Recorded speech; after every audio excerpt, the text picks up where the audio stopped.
Larai tela ce da ta iya aikinta sosai. Ɗinkinta na burge 'yan nisa da kusa. Mutane daga wasu gari ma sai su tashi su kawo aikinsu. Har wasu suna mata wasa su kira ta mayan ɗinki. Duk da masifan da bala'in da take da shi, bai hana mutane zuwa ba. Amma akwai wasu kankananan maganganu da ake yi a kanta a ƙauyen. Har yau mutane ba su san ko da gaske ne ko kawai ana faɗa ba ne. Ana cewa idan ta yi ma kwastoma kaya, sai ta saka kayan ta je biki ko ta je wani wuri kamin ta ba da kayan. Wasu sun ce ana bakin cikinta ne da shike tana fito tana burge mutane a gari. Wasu kuma sun ce haka ne da gaske ne. Musamman ranar Laraba da ake haduwan mata. Kowace haduwan mata sai ta sa sabon kaya ta fito da kyau sosai. Wasu matan suna kishinta, wasu kuma suna mamaki ina take samun kuɗi. Kowane Laraba sai ta sa sabon kaya mai tsada mai kyau. A cikin gulman wasu ma sun ce wardrobe ɗinta ba wurin sa kafa. Saboda haka kowace Laraba ana jira a gan fitowar Larai. Wata rana akwai wata mata ana kiranta Fadila, ta ji labarin Larai sosai sai ta ce bari ta gwada wannan telan. Tana kaiwa sai ta hadu da Larai da wata kwastoma a gaban shago suna ɗan hayaniya. Sai ta ce me ke faruwa? Sai ita kwastoman ta ce ai wannan kayan yana warin zufa. Ya kuma haka?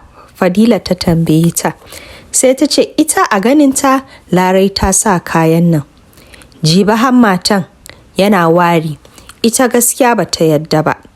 Larai ta ce ita ta sha karfi ta sa kayan kwastoma ɗinta. Sai Fadila ta ba su haƙuri ta ce dukansu su yi haƙuri da juna. Kwastoman cikin haushi ta jawo kayan ta wuce. Sai Fadila ta ce ma Larai ita ta kawo mata dinki tana da babban biki a gabanta. Kuma tana so Larai ta fito da ita. Ga wannan kayan ta siye shi da tsada. Larai ta ce mata kar ta ji komai, za ta fitar da ita, kawai ta faɗa ranar da za ta zo sai su shirya. Hakan nan suka yi sai suka rabu. Ana kwana biyu da bikin Fadila sai ta je shagon Larai. Tana kaiwa sai aka ce mata ai Larai ba ta nan, ta yi tafiya, ta je wani biki a wani gari. Fadila ta rikice. Daga ina za ta fara? Ta ce ma 'yan shagon Larai don Allah su duba mata. Kilan Larai ta gama kayan ta ije a shagon don ta mata alkawali. Sun duduba sun ce babu kayan. Ta ce masu to in ma ba a dinka kayan ba a bata kayanta sai ta je ta nema wani tela da shike yanzu ba ta da lokaci a hannu. Bayan sun ɗauka lokaci sun duduba ba su ga komai ba. An gwada namban Larai, namban bai shigowa. Fadila bata san lokacin da ta fara hawaye ba. Ta rasa yanda za ta yi da kanta. Ta yi tunani gashi ta kashe kuɗi da yawa a siyan kayan nan. Daga ina za ta fara? Cikin haushi sai ta tafi ta koma gida. Ana cikin wannan, ita kuma Larai ta je wani babban biki na manyan gari. Kowa da ya ganta ya yi sha'awan kayan da ta sa. Ana ta mata hotuna, ita kuma tana ta murmushi tana musu godiya. Har mutane da yawa sun karba nambanta, wai za su kawo mata ɗinki. Hankalin kowa na kanta a bikin nan, ta burge su ba kaɗan ba. Fadila kuma a can bangarenta, da shike ba ta da wani kaya da za ta sa, ta ɗauka wani tsofan kayanta sai ta saka. Har kunya take ji, da shike ta riga ta faɗa ma kawayenta kaya mai tsada da ta siya kuma yanda za ta burge su. Ta kasa zaune cikin mutane, ta nema wani ɗan lungu ta laɓe a wurin. Tana cikin wannan sai tana kallon wayanta. Me za ta gani? Ta ga wani hoto, wata ta yi posting. Sai ga hoton Lare a cikin rigan Fadila. riganta mai tsada da ta kashe kuɗi sosai ta siya. Sai ranta ya sake ɓace. Sai Fadila ta tashi tsaye, bata jira ma bikin ya gama ba, sai ta wuce wurin 'yan sanda. Tana kaiwa sai ta bayyana musu dalilin zuwanta, kuma har da hoton duk ta nuna musu. Sai aka ce to abin da zai faru idan ita Laran ta dawo ta shigo gari, Fadila ta masu waya ta faɗa musu za su zo shagon dukansu a hadu a wurin. A yamman ranar sai ga Larai ta dawo, ta shigo gari. Fadila na jin wannan sai ta kira 'yan sanda sai suka wuce shagon Larai. Suna kaiwa sai suka sami Larai tana goge kayan. Sai Larai ta ce musu, lafiya kuwa wannan da ta gan an taho mata da 'yan sanda. Sai Fadila ta sake mata mari. Ni za ki wulakanta a garin nan? Ina jin labarin ki, ha ina goyon bayan ki, ashe ke shegiya ce? Sai suka fara faɗan hannu. 'Yan sandan suka raba su, aka ba Fadila haƙuri, aka ce mata ta koma gida, su za su san yadda za su yi da wannan matsalan. 'Yan sandan suka tafi da Larai station ɗinsu, aka yi mata tambayoyi, amma ita kuma ta canza labari, har ma ta ba su kuɗaɗe, sai suka sake ta ta tafi. Fadila kuma har yanzu abin na ƙone mata rai, da shike ita ta ga an cuce ta, ta ce sai ta rama, kuma ba za ta taɓa yafe ma Larai ba. Wannan abin sai ya sa ta shiga mugun shiri, ta rama abin da aka mata. Bayan wata 2, lokacin komi ya kwanta a tunanin Larai tsakanin ita da Fadila, sai ga Fadila ta zo shagonta kuma, ta kawo mata wani ɗinki, ta kawo wani babban atamfa, ta ce mata tana da biki ranar sati, don Allah ta yi ƙoƙari ta ɗinka mata. Da shike Fadila ta riga ta dago Larai, idan dai atamfan nan mai tsada ne, dole sai Larai ta saka shi. Larai ta ce mata, haba ai ba komai, abin da ya faru wancan lokacin ba zai sake faruwa ba, kar ki damu, zan maki ɗinkin nan, ki zo ranar Juma'a ki ansa kayanki. Har sun ɗan sha labari tsakanin juna, suka yi dariya, an gama Fadila ta wuce. Larai a zuciyanta tana dariyan Fadila, ta ce mata wawiya, ai ita ma tana da biki ranar sati, gashi yanzu an kawo mata kayan da za ta saka. Larai ta kwantar da hankalinta, ta zuba ma kayan nan ɗinki mai kyau, da shike ta san ranar sati ita ma tana so ta fita mai kyau sosai, ta birge 'yan angwa. Sai ta daga kayan, ta duba madubi, ta yi murmushi, tana tunanin yadda za ta fito a ranar. Ranar Juma'a, Fadila da gangan taki ta ma Larai waya, bata ma leka shagon Larai ba. A zuciyar Larai tana tunani, kilan wawiyan ta manta da kayanta, ko kuma ta yi ƙarya ba ta da biki ranar sati. Ita ma Laran bata kira Fadila ta zo ta amsa kayanta ba. Ranar sati ya kai, Larai ta sha wanka, ta nema mai kwalliya, an zo an mata kwalliya a gida. Ta shirya, ta ɗauka kayan Fadila sai ta sake sa. Kayan ya zauna mata sosai a jiki, ya yi kyau, da ita ma ta kasa ta daina sha'awan kanta. Har a wannan lokacin, Larai na mamaki, me yasa Fadila bata kira ta a waya ba, ko kuma ta zo shago amsan kaya.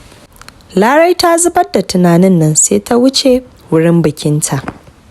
Tana kaiwa gidan biki, mutane sun ganta, an fara yabanta, ana kiranta sunan da aka saba kiranta, Maiyan Dinki. Kanta na ta girma, tana ta jin daɗi. Wasu ma sun sake amsan nambanta, suka ce za su kawo mata ɗinki. Daga masu yin mata hotuna da wayansu, sai wanda suke taɓa kayan su ji su san yadda aka yi ɗinkin. Saboda yadda ta birge su da kyauta, aka kira ta ta zauna inda manyan baki suke zama. Minti 2 bayan ta zauna, sai ta ji jikinta ya fara ƙaiƙayi, ƙaiƙayin ma masu suki. Ta yi ƙoƙari ta jimre, ta ɗan kama kai, amma ina ƙaiƙayin nan ya ki ɗenawa. Sai ta fara tsutsa jiki kamar wata mai hauka, ta tashi tsaye tana ta jujjuye nan da can. Mutane sun fara mamaki, me ke faruwa? Amma ƙaiƙayin nan sai ƙaruwa take ta yi. Ita kuma Larai sai ta gudu ta je bayi. Tana kaiwa bayi ta cire kayan. Jikinta ya riga ya kukumbura da manya-manyan marurai duk sun cika ko'ina a jikinta. Larai tana ganin jikinta sai ta fara ihu. Wasu matan suka gudu suka zo wurinta a ta bayi. Aka yi samako sai aka tafi da ita asibiti. Sai labari ya baza gari. Mutane sun ce, ai tun dama an ce tana sa kayan mutane, hala ta sa kayan wani kuma mutumin ya so ya mata mugunta. Asibiti sun kasa gane matsalan. Ita kuma Larai tana ta hawaye, jikinta yana jini, ga manyan marurai ga ƙaiƙayi. Larai ta buɗe baki ta faɗa ma 'yan jama'in don Allah a taimake ta roke Fadila gafara. Ta sa kayan Fadila kuma tunda ta sa kayan nan shine ta fara jin wannan abubuwan a jikinta. Mutanen da suke wurin sai suka bude baki a cikin mamaki. Ashe duk maganganun nan da gaske ce? Ke kika jawo ma kanki wannan babban jaraban a kanki. Bari dai a kira Fadila ta zo a san yadda za a yi. Fadila na gida, labari ya riga ya kai kunninta. Tana ganin kira da namban Larai sai ta fashe da dariya. Ki gafarta min 'yar uwata, na san na yi miki ba daidai ba, don Allah na roke ki yafe ni. Ki taimaka min ki cire ni a halin da nake ciki.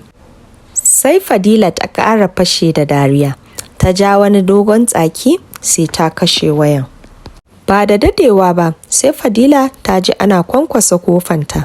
Tana budewa za ta gani shugabar taruwan matansu da wasu matan sun zo su roka gafara sabida abin da ya faru da ita Larai. Sun ce ma Fadila ta yafa Larai ba saboda halinta ba, amma saboda Allah. Kuma sun san ita Larai halinta ba shi da kyau, kuma an san duk abubuwan da take yi, amma suna fata wannan ya koya mata hankali. Sai Fadila da ta ga rokan yayi yawa sai ta ce musu ta yafa Larai. Sai ta ba su wani sabulu ta ce amma Larai wanka da shi.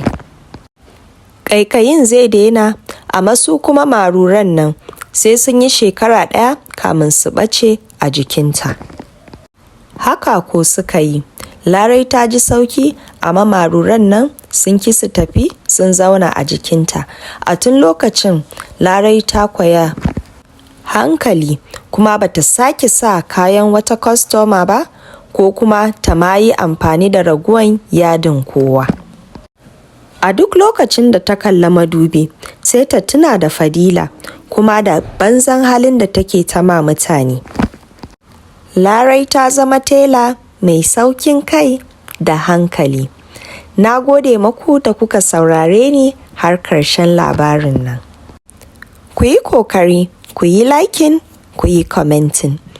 Wanda ba su riga sun yi subscribing ma tashan nan ba, ku yi kokari ku yi subscribing. Muna sake labarai masu daɗi ranar Laraba da ranar Juma'a.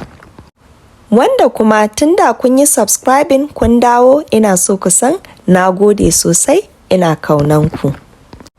Labarinmu mai zuwa ana kiranta tsohuwa mai sifan 'yan mata. Na gode muku sosai. Thank you. Bye.